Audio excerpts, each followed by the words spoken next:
समुद्र में एक बहुत बड़ी ताकत बन रही है। ये ताकत धीरे धीरे एक भयंकर तूफान का रूप ले रही है।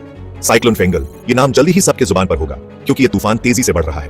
ये तूफान तेजी से ताकतवर हो रहा है और इसकी गति और ताकत दोनों ही बढ़ती जा रही है। हवा और बारिश का ये भंवर भारत के किनारे की तरफ बढ़ रहा है। हालात तनावपूर्ण हैं, हमें तैयार रहना होगा। तटीय इलाकों में लोग पहले से ही तैयारी कर रहे हैं। गर्म समुद्र के पानी से साइक्लोन बनते हैं। ये गर्म पानी तूफान को और भी ताकतवर बनाता है।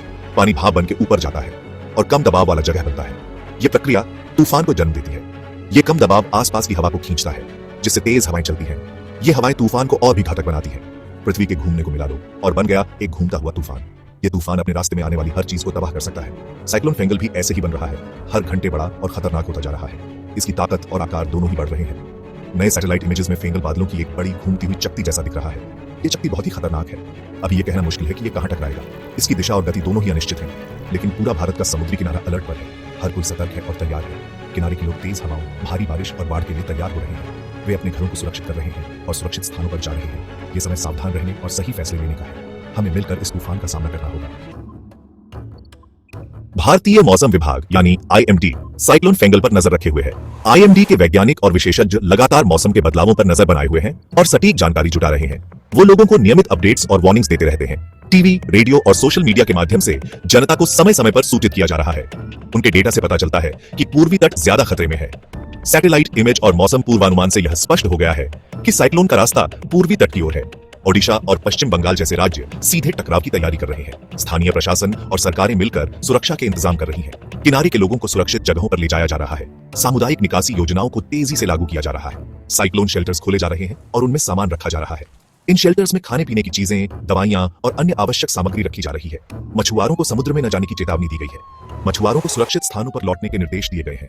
इंडियन कोस्ट गार्ड बचाव कार्य के लिए तैयार है। कोस्ट गार्ड के जहाज और कर्मी तैनाती के लिए पूरी तरह से तैयार है। सबको तैयार करने के लिए समय से होड़ लगी है। आपातकालीन योजनाओं पर तेजी से काम हो रहा है और सभी संबंधित विभाग सक्रिय हैं। सरकार राहत कार्य चला रही है।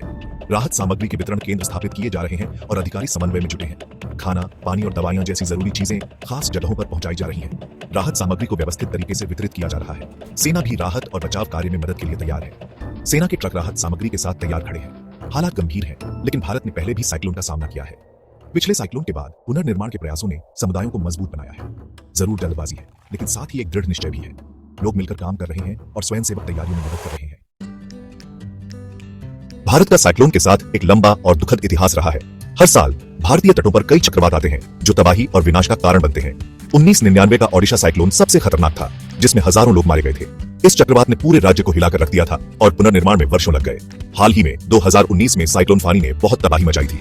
इसने कई घरों को नष्ट कर दिया और लाखों लोगों को विस्थापित कर दिया। ये घटनाएं कुदरत की ताकत की याद दिलाती हैं। चक्रवातों की यह शक्ति हमें हमेशा सतर्क रहने की आवश्यकता का एहसास कराती है। हमने उन आपदाओं से बहुमूल्य सबक सीखा है। पुनर्निर्माण के प्रयासों ने हमें और मजबूत और अधिक लचीला बना दिया है। अर्ली वार्निंग सिस्टम्स में काफी सुधार हुआ है। अब हमारे पास अधिक सटीक और समय पर चेतावनी देने की क्षमता है। आईएमडी अब समय पर और सही साइक्लोन फोरकास्ट देता है। यह हमें चक्रवातों के बारे में पहले से जानकारी देता है। इससे लोगों को तैयारी करने और सुरक्षित जगह जाने का ज्यादा समय मिलता है, जिससे अनगिनत जानें बच सकती है। यह समय पर चेतावनी लोगों की जान बचाने में महत्वपूर्ण भूमिका निभाती है। आपदा की तैयारी भी बेहतर हुई है।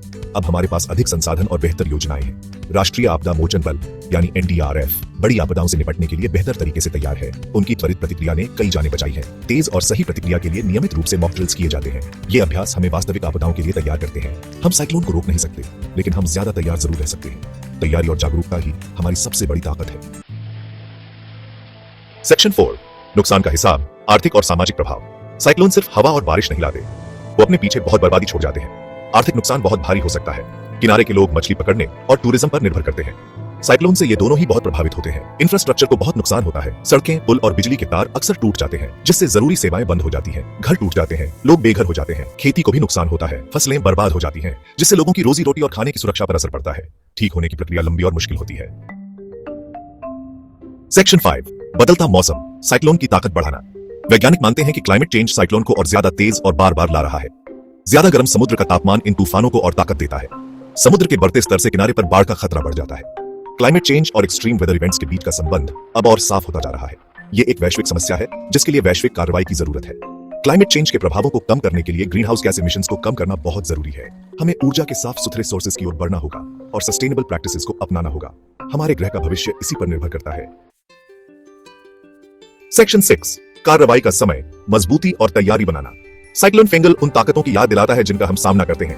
ये हर व्यक्ति और समुदाय के लिए कार्रवाई करने का आह्वान है। हमें आपदा की तैयारी को प्राथमिकता देनी होगी और मजबूत इंफ्रास्ट्रक्चर बनाना होगा। इसमें कोस्टल डिफेंसेस को मजबूत करना, अर्ली वार्निंग सिस्टम्स तैयार करना और आपदा रोधी घर बनाना शामिल है। शिक्षा और जागरूकता बहुत जरूरी है। समुदायों को साइक्लोन से जुड़े खतरों और उनसे कैसे निपटना है, ये समझना होगा।